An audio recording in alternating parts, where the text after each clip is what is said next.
اعوذ باللہ من الشیطان الرجیم بسم اللہ الرحمن الرحیم انا انزلنا الیک الکتاب بالحق لتحکم بین الناس بما اراک اللہ۔ اے نبی، ہم نے آپ پر کتاب نازل کی ہے حق کے ساتھ تاکہ آپ لوگوں کے مابین فیصلہ کریں انصاف کے ساتھ، اور جو اللہ نے آپ کو دکھایا ہے، یعنی ایک تو کتاب دی ہے، قانون دیا ہے، ایک آپ کو بصیرت دی ہے۔ یہ اللہ تعالیٰ کی طرف سے بصیرت خاص۔ ظاہر بات ہے کہ ایک جج بیٹھا ہوا ہے اور جج کے پاس سامنے کتاب ہے، فائل ہے، شہادتیں ہیں، گواہیاں ہیں۔ اب ایک اس کی اپنی ایک چھٹی حص بھی ہوتی ہے، اس کی اپنی جو ہے ایک ججمنٹ بھی ہوتی ہے جس کو کہ وہ بروئے کار لاتا ہے۔ تو اس کو اللہ کہتا ہے جیسا کہ ہم آپ کو دکھاتے ہیں اس کے مطابق فیصلہ کریں۔ وَلَا تَكُن لِلْخَائِنِينَ خَصِيمًا، اور خیانت کرنے والوں کی طرف سے آپ نہ جھگڑیں، یعنی ان کی طرف سے وکالت نہ فرمائیں کہ آپ کوئی اگر مسلمان ہے، کہنے کو مسلمان ہے خائن، تو اب اس کی طرفداری جو ہے آپ کو نہیں کرنی ہے۔ اس کا اصل میں ایک واقعہ ہو گیا تھا کہ ایک منافق مسلمان، اس نے کسی مسلمان کے گھر میں چوری کی، نقب لگائی، وہاں سے ایک آٹے کا تھیلا لے لیا، کچھ اسلحہ لے لیا۔ وہ اپنے گھر تک آیا تو وہ آٹے کی تھیلے کے اندر کہیں سوراخ تھا تو وہ آٹا گرتا گیا، تھوڑا تھوڑا وہ سارا راستہ جو ہے پتہ چل گیا کہ اس کے گھر تک سوراخ پہنچ گیا۔ پھر اسے کچھ خیال آیا کہ ممکن ہے مجھ پر شک ہو جائے، اسے پتہ نہیں تھا کہ یہ آٹا بھی میرا لاش فاش کر رہا ہے۔ اس نے یہ کیا، اسی وقت جا کر ایک یہودی کے ہاں امانت رکھوا دیا، یہ سامان میری امانت ہے تمہارے پاس، لیکن وہاں بھی وہ نشان جو ہے آٹے کا وہاں بھی پہنچ گیا۔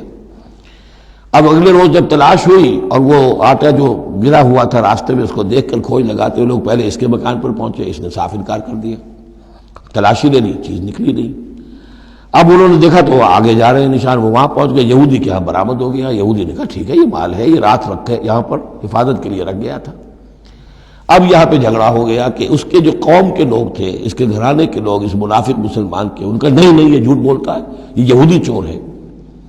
اب وہ یہودی کا اور مسلمان جو منافق تھا اس کا مقدمہ تھا جو حضور کے سامنے آیا، اور پوری قوم، اس کا پورا گھرانہ جو ہے، وہ قبیلہ اس کا جو ہے وہ آ گیا شور مچاتے ہوئے اور قسمیں کھاتے ہوئے، ہمارا یہ آدمی تو بہت نیک ہے، اس پر خامخواہ یہ جھوٹا الزام لگ رہا ہے، اور یہ ہے اور وہ ہے، یہاں تک کہ کچھ حضور کا دل بھی پسیجنے لگا اس شخص کے بارے میں۔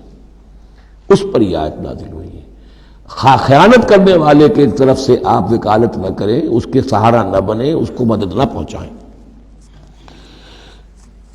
وَلَا تَكُن لِلْخَائِنِينَ خَصِيمًا، اب خصیمہ بحث کرنے والا، لِلْخَائِنِينَ، عَلَى الْخَائِنِينَ ہوتا تو خائنوں کے خلاف، خائنوں کے حق میں آپ دلیل نہ دیں۔ وَاسْتَغْفِرِ اللَّهَ، اور یہ جو بھی آپ کی طبیعت میں نرمی پیدا کچھ ہو گئی تھی، اس پر اللہ سے استغفار کیجئے۔ ان اللہ کان غفورا رحیما، یقیناً اللہ تعالیٰ بخشنے والا اور رحیم ہے۔ ولا تجادل عن الذین یختارون انفسهم، آپ مت جھگڑیے ان لوگوں کی طرف سے جنہوں نے کہ اپنے جانوں کے ساتھ خیانت کی ہے۔ اب ہم یہ امید لگائے بیٹھے حضور ہماری طرف سے شفاعت کریں گے، چاہے ہم نے بے ایمانیاں کی ہیں، حرام خوریاں کی ہیں، شریعت کی دجیاں بکھیری ہیں، تو حضور گویا کہ ہماری شفاعت کریں گے۔ یہاں فرمایا جائے ولا تجادل عن الذین یختارون انفسهم، مت جھگڑیے آپ ان لوگوں کی طرف سے، ان کی طرف سے وکالت مت کیجیے۔ ان اللہ لا يحب من كان خوانا اثیما، اللہ تعالیٰ کو بالکل پسند نہیں ہے وہ لوگ کہ جو خوان ہوں، خیانت کرنے والے اور گناہ گار ہوں۔ یستخفون من الناس ولا یستخفون من اللہ، یہ لوگ شرماتے ہیں اور چھپتے ہیں لوگوں سے، اللہ سے نہیں چھپتے۔ وَهُوَ مَعَهُمْ إِذْ يُبَيِّتُونَ مَا لَا يَرْضَىٰ مِنَ الْقَوْلِ، حالانکہ جب یہ راتوں کو مشورے کرتے ہیں مسلمانوں کے خلاف، حضور کے خلاف، یہ منافقین کی بات آ رہی ہے، تو اللہ تعالیٰ ان کے ساتھ موجود ہوتا ہے۔ اگر تو ایمان ان کا ہو اللہ پر تو انہیں معلوم ہو کہ اللہ سن رہا ہے ہماری بات۔ یہ مسلمانوں سے ڈرتے ہیں، خفیہ رکھتے ہیں اپنی باتوں کو، ان بدبختوں کو یہ خیال نہیں ہے کہ اللہ وہ تو ہر وقت ہمارے پاس موجود ہے۔ وَكَانَ اللَّهُ بِمَا يَعْمَلُونَ مُحِيطًا، اور جو کچھ وہ کر رہے ہیں اللہ اس کا احاطہ کیے ہوئے ہے، یعنی اس کی پکڑ سے یہ کہیں باہر نہیں نکل سکتے۔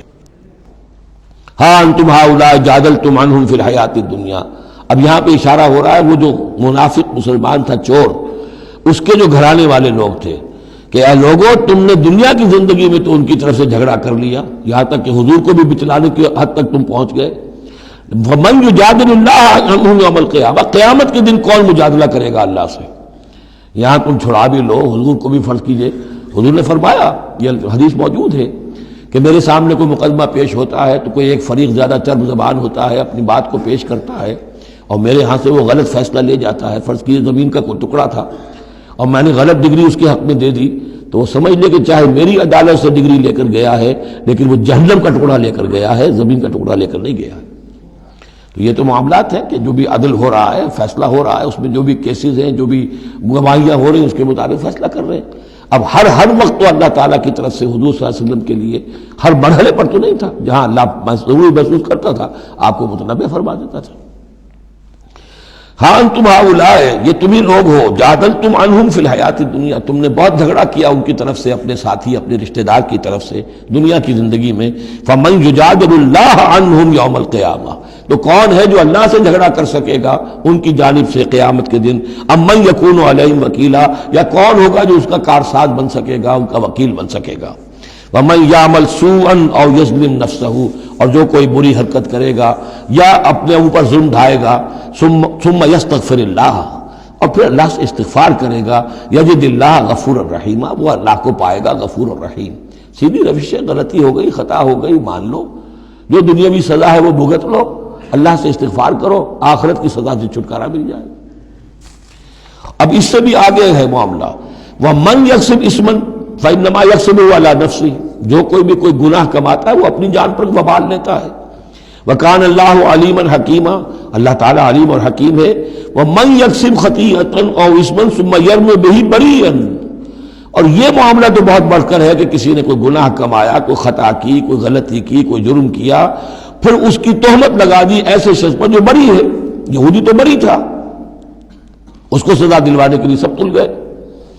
تو ثم یرمی بہ بریئا، جو بری ہے اس سے، اس کا کوئی تعلق نہیں، اس کا اس میں کوئی گناہ میں حصہ نہیں، فقد احتمل بہتانا و اثما مبینا، تو اس نے تو اپنے سر پر بہت بڑا طوفان اور بہت کھلا کھلا گناہ کا بوجھ لے لیا ہے۔ ولولا فضل اللہ علیک، اب یہ حضور سے خطاب ہو رہا ہے کہ اس معاملے میں اگر اللہ تعالیٰ نے بروقت آپ کو مطلع نہ کر دیا ہوتا، ولولا فضل اللہ علیک ورحمتہ لہمت طائفۃ منہم ان یضلوک، تو ان میں سے ایک گروہ ان منافقین میں سے وہ تو اس کے اوپر تل گیا تھا کہ آپ کو گمراہ کر دے، یعنی آپ سے غلط فیصلہ کروا لے، عدالت محمدی سے ظلم ہو جائے، اور وہ جو اصل میں مجرم نہیں تھا، بے گناہ جو ہے یہودی، اس کو پکڑ لیا جائے۔ ولولا فضل اللہ علیک ورحمتہ لہمت طائفۃ منہم ان یضلوک وما یضلون الا انفسہم، حقیقت میں وہ نہیں گمراہ کر رہے مگر اپنے آپ کو، وما یضرونک من شیء، اور اے نبی وہ آپ کو نقصان نہیں پہنچا سکیں گے، یعنی ہم ایسے مواقع پر بر وقت آپ کو مطلع کرتے ہیں۔ وانزل اللہ علیک الکتاب والحکمہ، اور اللہ نے آپ پر کتاب نازل کی ہے اور حکمت نازل کی ہے، وعلمک ما لم تکن تعلم، اور وہ ساری باتیں آپ کو سکھائی ہیں جو آپ نہیں جانتے تھے، وکان فضل اللہ علیک عظیما، اور یقیناً اللہ کا فضل آپ پر بہت بڑا ہے۔ صدق اللہ العظیم۔